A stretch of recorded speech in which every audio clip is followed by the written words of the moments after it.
I gotta sit on my 2 high pillows. Come on. Ooh, oh my gosh. You keep falling. They're unstable pillows. You try sitting on a pillow. 2 of them. Oh, I would not be able to stay upright. There's no shot. Usually I use the chairs from outside, but it's been pouring here in LA. Yep. And so can't do that because the seat cushions are wet.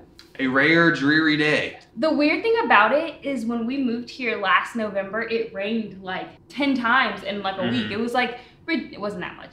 But we were like, they said it never rains in LA. They were lying. Yeah. And so I think it's like November. It just rains in November. Yeah, well, it hardly rained the other 10 months we were here. So. Exactly. So I guess this is what winter is. Yeah. Rain. Rain in November. Rain and winds. Yeah. So it is 11:30 and we should be on our way to the airport right now to go to Charleston, South Carolina. Yep. But got canceled, unfortunately. Because of rain. Yes. There's a tropical storm that's hitting the East Coast, so it threw off our production. So now we're just in LA still, and like our whole schedule was thrown off. I know. We're so like confused. We're like, oh, okay, well, I guess we go back to work. And I don't know, it's just throwing us off. I know. It's a Tuesday, but I feel like I'm not in the groove. I know. You know? It's strange. It's hard to like get into the mode. It is. So we are filming instead because we were like, well, we gotta do something. So we're like, this helps us get in the groove. It really does. But we are leaving Sunday to go to New York. So we do need to pack at some point to leave. It's just not today. Yeah. So anyway, it is November. Yes. And November, we want to recognize Family Caregiver Month. Yeah. Obviously, I've had family caregivers in my life ever since my injury and before my injury, because caregiving, extends to, parenting in a lot of ways too. Yeah. Oh, for sure. But yeah, we wanted to talk about it and answer some questions because people are always curious about that aspect of our relationship. Yeah, people always ask questions about the dynamic and always ask questions about how I take care of myself, if we have help. Yeah, so we're just gonna answer a bunch of questions that we've gotten on Instagram, on YouTube, things that we've seen throughout the years. The only other time we've ever done a video specifically on caregiving was a couple years ago when I think everyone was asking if I was ever gonna be your full-time caregiver. And I said no. Did you? Yeah, because at that point I was in school. Right. And your mom was your caregiver, and we just never like saw our lives going that direction where I needed to be a full-time caregiver because I was gonna, be an OT, you were gonna get a job, and then we were just gonna hire someone to just come and do your care. Right. That was our goal. And then life changes. Just another example of like people asking, so like down the road, what do you see, or like what's your vision for life? And we always have answers and we're always wrong because everything changes so dramatically. It does. You can't predict. Yeah, it's really hard. So first, I think it's good to talk about our dynamic and what our situation is here in LA. So I'm Cole's full-time primary caregiver. Of course, I'm Cole's wife first. And we let's all acknowledge that before we dive into this. Right. Like we see each other as husband and wife first and foremost, but it would be imprudent to ignore the fact that I'm also Cole's caregiver and I'm his primary caregiver. Yeah. And so that is also a role of mine. So I just want to put that out there.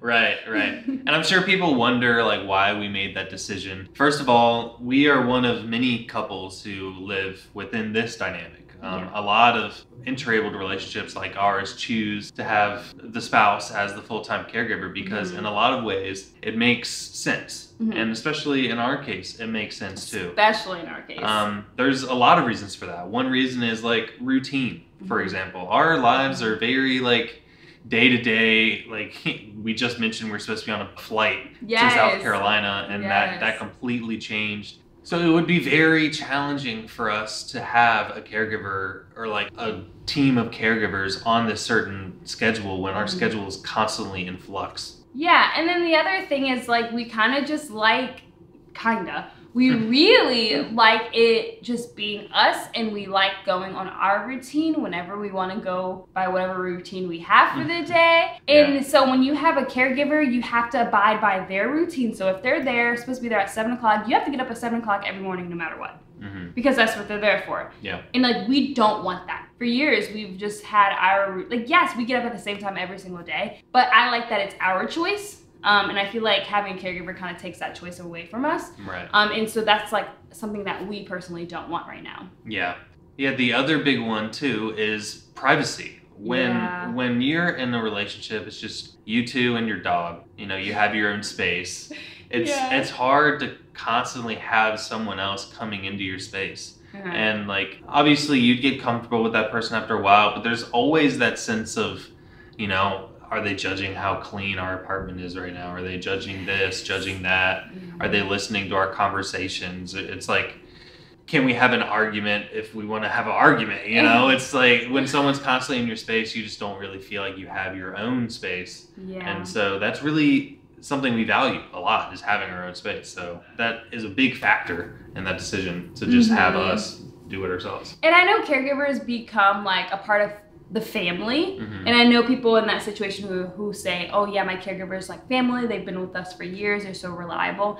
And I think that's a strong possibility. And I think a lot of couples and families who have caregivers have that situation, and they don't feel like someone's in their space or they're losing privacy. But for us personally, that's just not where we are and how we feel about it, which is fair. Like I feel like that's not saying anything about hired help. Like I think it's totally beneficial and great, but for us, it just doesn't align with where we are in our lives. Right. Yeah, everybody has their own preferences, obviously, depending on their dynamic, and this is our dynamic. So it just doesn't really make sense for us right now. It's not what we want. Yes. So to go into the questions now, now that you guys know our dynamic, I'm Cole's full-time primary caregiver. We have no help. No one comes in to help. But if we needed someone, like Cole's parents will fly out in a heartbeat to assist. Like if something happened, if I got sick, they will be here tomorrow. So like that is nice to always know that they could come. But we also have like friends who are here who know a little bit of Cole's care, who knows how to care for someone with a spinal cord injury. So we do have that option. Right. We have safety nets. We do. We're smart about things. You know, we consider that because we're not so naive to think that like Charisma's going to be the picture of perfect health for her entire life. I mean, that's just unreasonable to expect. So we got to plan, you know? And that's what disability is planning. Planning for this, planning for that, and always having a backup plan. Exactly. So we got a couple questions. Let's see, which one should we start off? I feel like the biggest question that we get surrounds intimacy.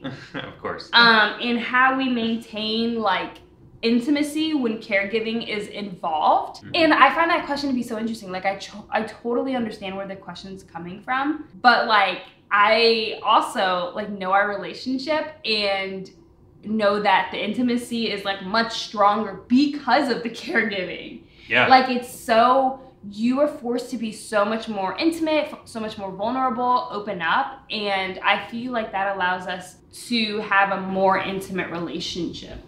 Yeah, I think things just go deeper because we're literally so deep into each other's lives and well-being and health and physicality, and we do more together than I would argue most couples do. Not just because of our work, like we're working all the time together too, but even like our morning routines and our night routines is pretty much intertwined throughout the day. All of our meals are intertwined because she's helping get meals ready and all that stuff. So like everything we do is just, our lives are so intimately intertwined, you know? Yeah, I agree. Another thing is like we find intimacy while caregiving all the time. So like I could be helping Cole like get dressed in the morning and like he pulls me in for a hug, or I come in for a hug and like we like kiss for a moment. Or every morning when I wake Cole up, I come in, I'm like, good morning, and like give him kisses, and so we cuddle for like 5 minutes before we actually get going. It's a really nice way to wake up.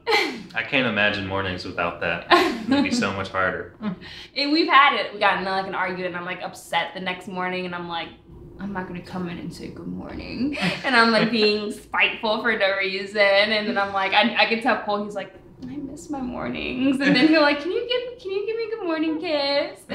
Yeah, but it's funny having like little moments like that because like I could be frustrated with Charisma, or she's frustrated with me, and then we have to go do a transfer and we're literally like on top of each other doing it. And intimate. I'm like, are you still mad at me? I know, because like when you're so involved in the care, like you kind of have to like at some points push your feelings aside, because like at the end of the day, I'm still his caregiver and I still have to prioritize his health. So even if I'm like emotionally like upset or Cole's upset, we still have to do the care, you know? And sometimes while doing the care, we talk about whatever we're upset about. And so a lot of people always like also wonder, like, when you're mad at Cole or Cole's mad at you, like, how does the caregiving aspect work? And it's like, it still happens. I don't just stop caring for Cole because I'm mad at him. Like, that's truly unfair. So we never do that. It's just, it could be like silent sometimes, or it can force us to talk about it because we're so close and so intimate. Right. And in those cases where feelings are brushed aside, it's not like they're brushed aside and then just like left there or forgotten about. We just put them aside for a while until we're ready to have that conversation about whatever's going on, you know, because you still have to confront all of those things. But yeah, sometimes you just got to do what you got to do and figure it out later, which is fine. That's fine as long as it's being figured out, you know? Yeah, exactly. So, but it's funny, like, when it comes to intimacy and like caregiving, a lot of the caregiving roles lead into that intimacy, because like when I'm in my wheelchair and I catch a mood and that mood carries us into the bedroom, you know, we got to do a transfer to get into bed, and sometimes that transfer continues the mood.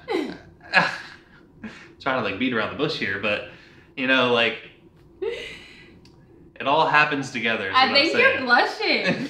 Like, I legit think you're blushing right now. I might be catching a mood right now. Oh my goodness, he's too much. There's you know what I mean, though? Yeah, no, I totally understand what you mean, and yeah, I don't know where to go from here.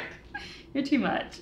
But no, I mean, it's true though. It's just like, it's so, just being a caregiver, especially in our relationship, being a spousal caregiver, I just feel like it's a lot more intimate than people think.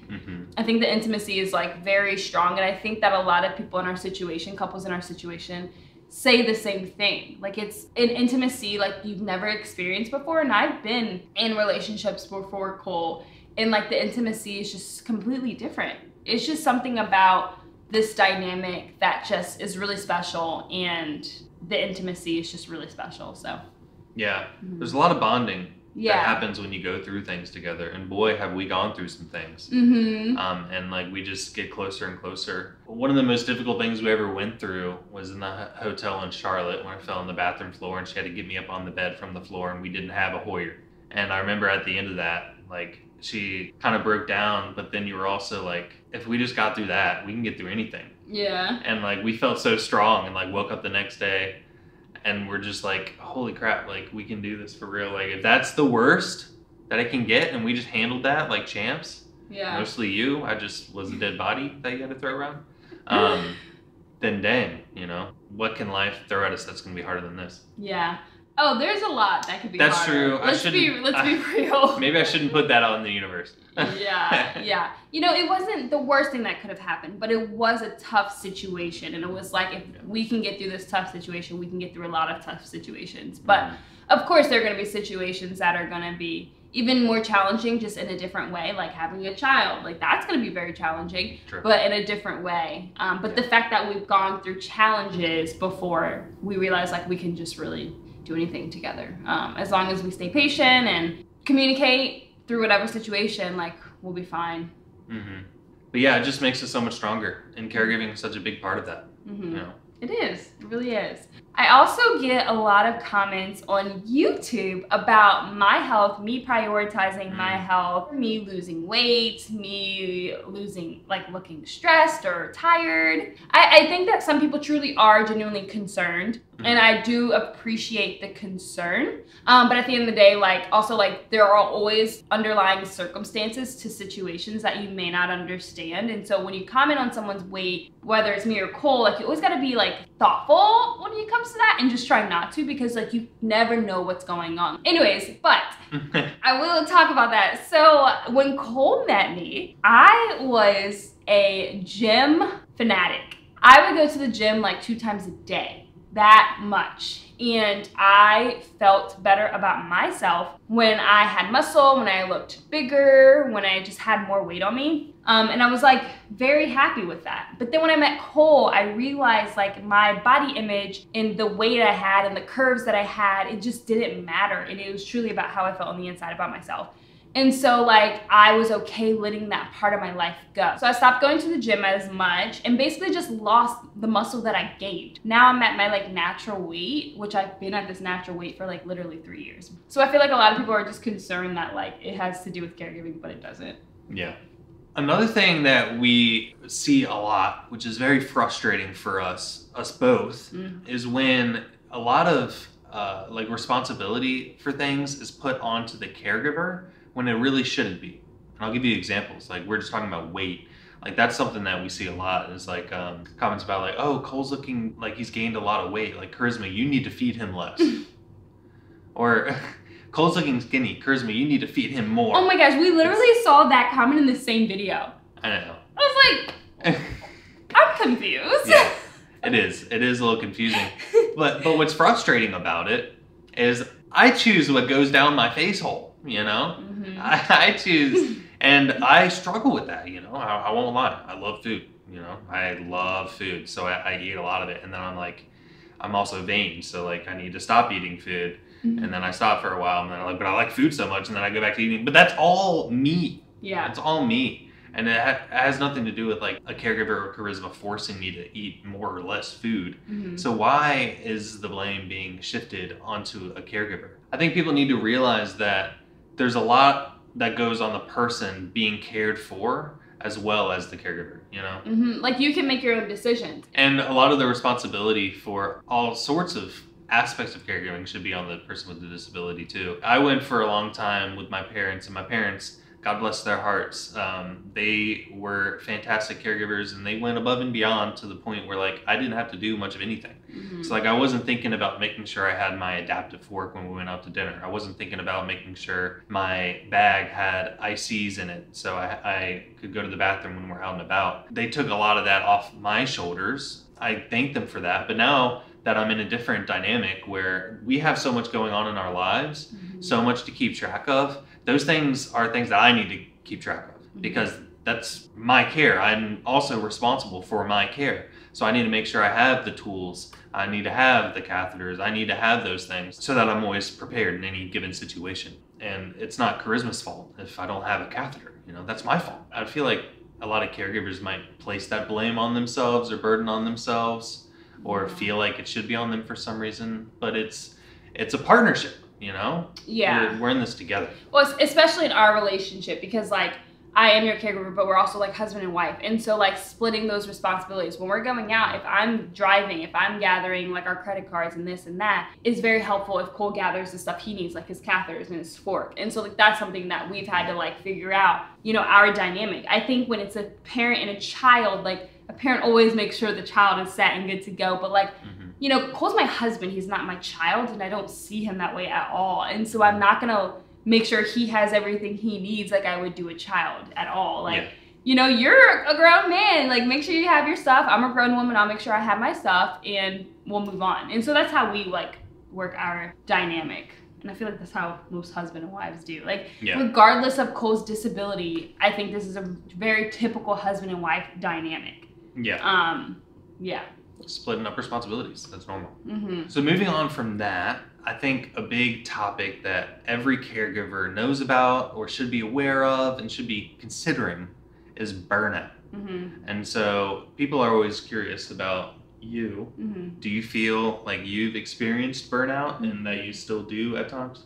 Yeah. So we actually did a post on Instagram about this, which was so interesting, some of the responses that I got, because I talked about a situation where I faced burnout for the first time, and it was when we moved here in January of this year, and it was a year ago. Why did I say January? Last November when we moved here, it was a rough week. Yeah. And my body was fighting against us. His body was fighting against us, so his health wasn't like in the like best spot, and then we literally had to unpack everything in order to live. Didn't have any sheets on the bed, we didn't have towels, we didn't have any kitchen supplies, nothing was unpacked. And so we had to like get unpacked and get boxes out of the way so we could actually start living. So on top of Cole's health not being the best, didn't really know who to go to ask for help. And so we were just overwhelmed. And in that moment, I just couldn't take it. I definitely hit my breaking point. We were in a Target parking lot and I just cried. I just lost it because we did not know the area, parked in the wrong spot and had to walk like a mile with heavy bags. And we couldn't find the car for like 20 minutes. We couldn't find our car. And the elevator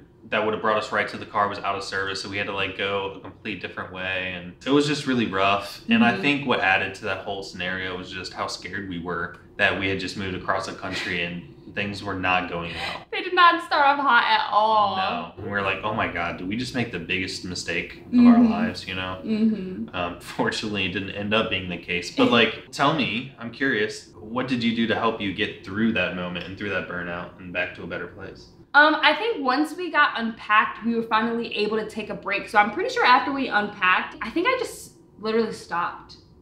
Just stopped. I just stopped. Like, I think we took about 2 days where honestly we just stayed in bed all day, and I just took a break. We didn't get out of bed. We DoorDashed every meal. I just took a break because I knew if I kept pushing myself, it would just like, I would grow resentment, we would just fight, it would be, there were too much emotions going on because I was drained. Caregivers need to feel comfortable acknowledging that they're going through burnout and telling whoever the person they're caring for that they're experiencing burnout so that they can get help for themselves, so that they can take care of themselves. And I feel like a lot of times I care for Cole because I love him and he's my person and I will do anything for him. And it brings me so much joy. Like, there's so much positive that comes from being a caregiver. But like, that isn't to say that it is perfect. That isn't to say that I have my like hard days and I struggle, because I do. And it has nothing to do with Cole. It's not saying that Cole's a burden, but I need to also remember to take care of myself. Yes, Cole has a disability. Yes, I chose to be his caregiver, but like at the same time, I still have to take care of myself and acknowledge, you know, when I'm struggling too. Yeah.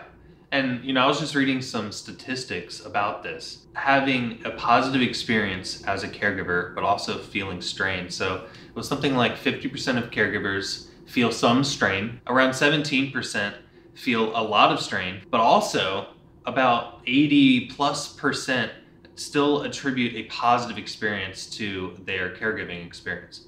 It's like you can feel these things simultaneously. You can be struggling and you can feel the strain, but you can also think that this is a positive part of your life, you know? And I kind of feel that way, like these conflicting emotions about like my disability. Like, I am so happy with my life. You know, I'm more fulfilled and happier than I've ever been. I think I'm more happy than I would probably be if I were able-bodied at this point in my life, just with everything we've done together. Like, I'm so proud of it. But at the same time, I miss being able-bodied, you know?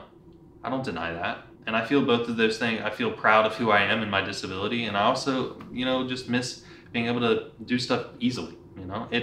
I can feel both of those things simultaneously, and I think caregivers kind of have a similar experience. Yeah, I agree. I think majority of the time, like, it's a positive experience, and like, it's such a routine for us, it's such a part of our life that like, I honestly don't even think about what I'm doing half the time when I'm doing Cole's care. Like, I'm just like, it's just what we do, it's our lives, it's our routine. It is important to always acknowledge that burnout is a thing, to recognize the signs, to deal with it so that you can fill your cup, so that you can be the best version of yourself for someone else. I cannot do Cole's care well. I cannot give my everything to Cole and then not give my everything to myself too. Like, I have to put myself first. You know, take care of me, and then I'm able to do the best, or be the best that I can be for Cole. Yeah. Absolutely. And vice versa. Like, Cole is my caregiver too, y'all. He takes care of me when I'm not feeling well. It's like, he takes care of me too. We are each other's caregiver. I'm not the only caregiver in this relationship. Yes, Cole has a disability, so you see that more. And we both have to take care of our mental health. Yep. Being the best version for each other. Yay. Of ourselves, for each other. Y'all know what he meant. So this November, think about the caregivers in your life. I know that there are some.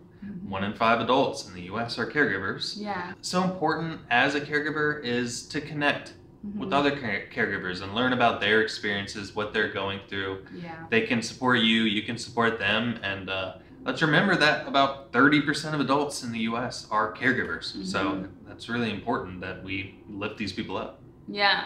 And also, if you're a caregiver, I think it's so important to have your support group. So there are caregiver support groups. You can find them on Facebook. You can find them on Instagram. You can follow people who are caregivers who post a lot of advice and like helpful tips. They're everywhere. TikTok, YouTube, all over. But just finding a support group, because I think it's so important for us as caregivers to also do. And the same when it comes to people with disabilities, finding a support group. It's just nice to like talk to people who truly get your situation and understand the dynamic. I think it's helpful for everyone. And like things that you have learned as a caregiver, tips and tricks, you can share with someone else, like someone who's newly injured or something. Like you can teach them, you know, this is what I've learned, this is how we do it, and it could help someone's life so much, and they could teach you something. So it's important to just connect with other people, I think. Yeah, absolutely. We're all lifting each other up. Yes. Well, thanks for watching, everyone. Appreciate your time. Yes, don't forget to like, comment, share, subscribe, and stay positive. Woo. Bye. Ugh. Oh my gosh, my foot got stuck a little. Oh, no.